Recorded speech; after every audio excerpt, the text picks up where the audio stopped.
मैं आशीष कुमार अपने आज के इस वीडियो में operation research unit 2 topic transportation problem के बारे में हम डिस्कस करेंगे। इसमें बेसिकली दो चीज़ें होती हैं, एक होता है डेस्टिनेशन पॉइंट और दूसरा होता है warehouse means market. Destination point और मार्केट वेयर हाउस से लेकर के हम प्रोडक्ट को एक स्थान से दूसरे स्थान पर ट्रांसपोर्ट करते हैं, जिसमें कि ये फाइंड किया जाता है कि हमारी कॉस्ट कैसे कम होगी, जो कि हमारा मेन ऑब्जेक्टिव होता है। अब इसको कॉस्ट को रिड्यूस करने के लिए तीन मेथड यूज किए जाते हैं। आइए उसके बारे में हम डिस्कस करते हैं।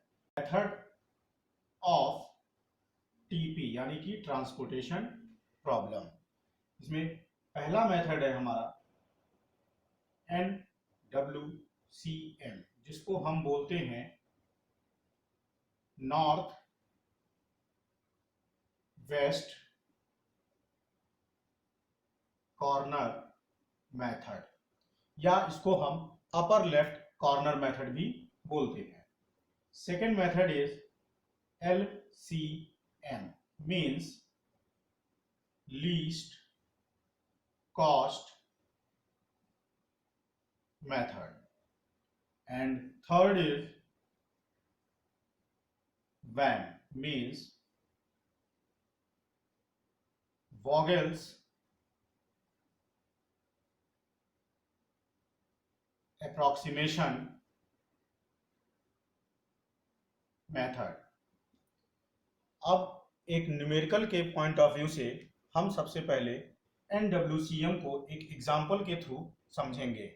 ठीक है, आइए एक एग्जाम्पल लेते हैं। इसको हम, ये एक मैट्रिक्स दी गई है जिसको हम क्वेश्चन को सॉल्व करेंगे। ये ट्रांसपोर्टेशन मैट्रिक्स है। यहाँ पर D1, D2, D3 और D4 ये हमारे डेस्टिनेशंस पॉइंट हैं, जिनकी मार्केट की डिमांड 5 यूनिट, 8 यूनिट, 7 यूनिट और 14 यूनिट है। और ये मार्केट है सप्लायर में, यानी कि वेयर हाउसेज, जिसको कि इसकी total supply capacity 7 unit, 9 unit और 18 यूनिट। क्वेश्चन को सॉल्व करने से पहले हम ये चेक करते हैं कि इसका टोटल यानी सप्लाई का टोटल और डिमांड का टोटल, ये दोनों टोटल हमारा इक्वल आना चाहिए, तभी ये क्वेश्चन सॉल्व हो पाएगा, ताकि वो बैलेंस हो सके। करने के लिए टोटल करते हैं, ये हो जाएगा तो आपका 34 और इधर भी आ जाएगा 34।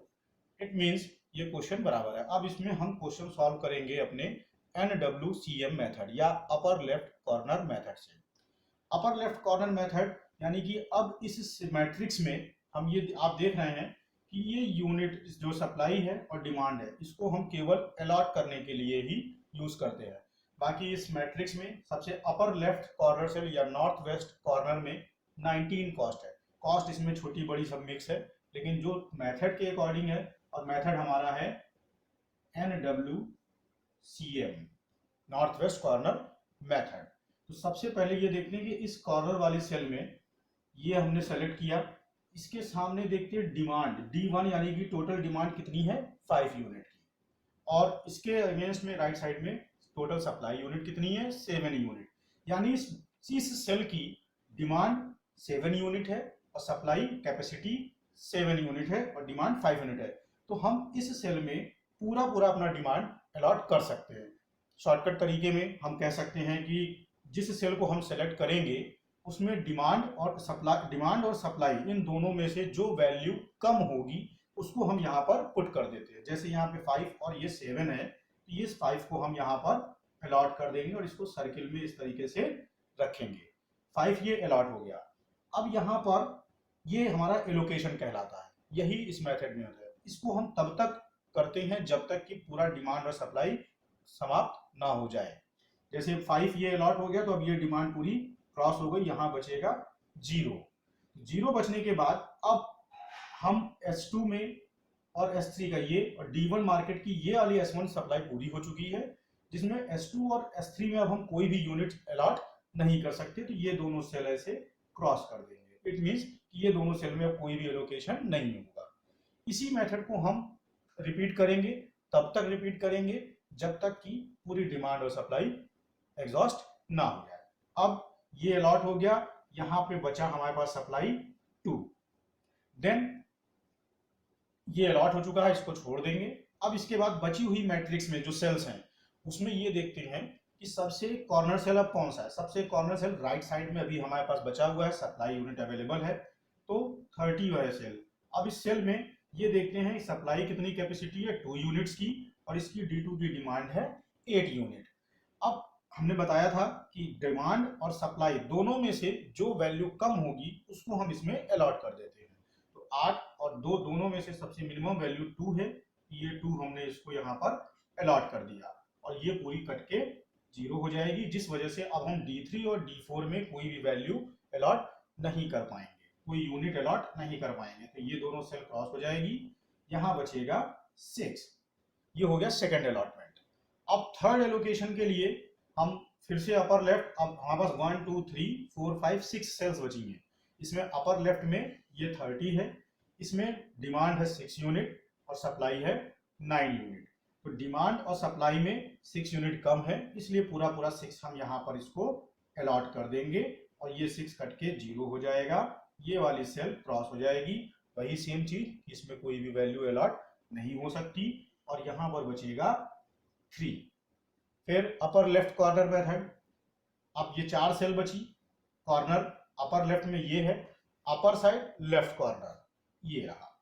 इसमें 3 सप्लाई यूनिट है, 7 डिमांड यूनिट है। इसमें से 3 और 7 में से कम कौन सा है 3, ये पूरा पूरा 3 हम यहाँ पर अलॉट करेंगे, ये 3 कट के 0 हो जाएगा, ये सेल क्रॉस हो जाएगी, यहाँ बचेगा 4।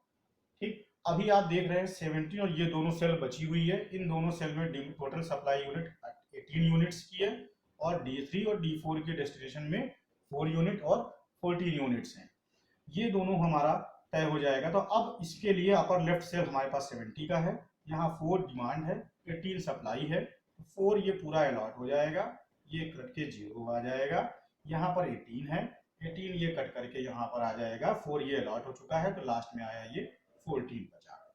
अब लास्ट में ये वाली सेल बची है, डिमांड भी हम देख रहे हैं 14 और सप्लाई भी दोनों इक्वल है, ये दोनों इक्वल हमारा ये अलॉट यहाँ हो जाएगा। इस तरीके से आप चेक कर सकते हैं पूरी डिमांड और सप्लाई कंप्लीट हो गई है, कंप्लीट हो गई है। तो अब इसमें देखिए चेक करने के लिए, यहाँ 7 सप्लाई था तो 5 और 2 7, यहाँ 9 था 6 और 3 9, यहाँ पर 18 था तो 14 और 4 18 हो गया। डिमांड सप्लाई डिमांड देखिए, यहाँ पे 5 यूनिट थी, ये 5 है इस कॉलम में, D2 कॉलम में 8 था तो 6 और 2 8 हो गया, D3 कॉलम में 7 था तो 4 और 3 7, इसमें 14 था, तो ये एलोकेशन मेथड इसको हम बोलते हैं, ये अलॉट हो गया। अब इसमें हम निकालते हैं कॉस्ट। वैल्यू निकालने के लिए क्या करते हैं कि टोटल कॉस्ट जिसको बोलते हैं, यानी कि ट्रांसपोर्टेशन कॉस्ट, ये निकलेगा हमारा जहां जहां जिस सेल में जो ये जो वैल्यूज दी गई थी ऑलरेडी क्वेश्चन, उसको कॉस्ट एलिमेंट बोलते हैं, और ये एलोकेटेड वैल्यू बोला जाता है।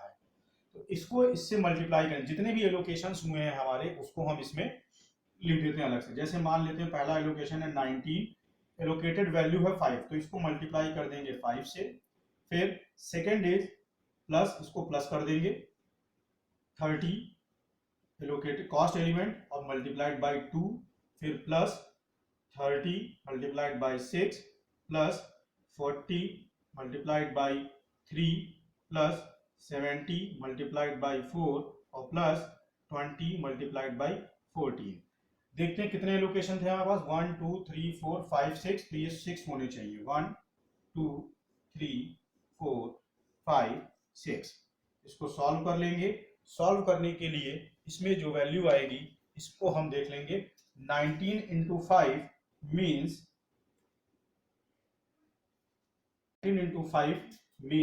19 इंटू 5 को मल्टीप्लाई कर देंगे तो ये आ जाएगा हमारे पास 95। 30 इंटू 2 मीन्स 60, 30 इंटू 6 यानी कि 6 3 18 180, plus 40 into 3 120, plus 7 into 4 280, and plus 20 into 14 means 280। इसका हम टोटल कर लेंगे, ये टोटल आ जाएगा हमारे पास 1015। ये हमारा नॉर्थ वेस्ट कॉर्नर मेथड से ये आंसर है।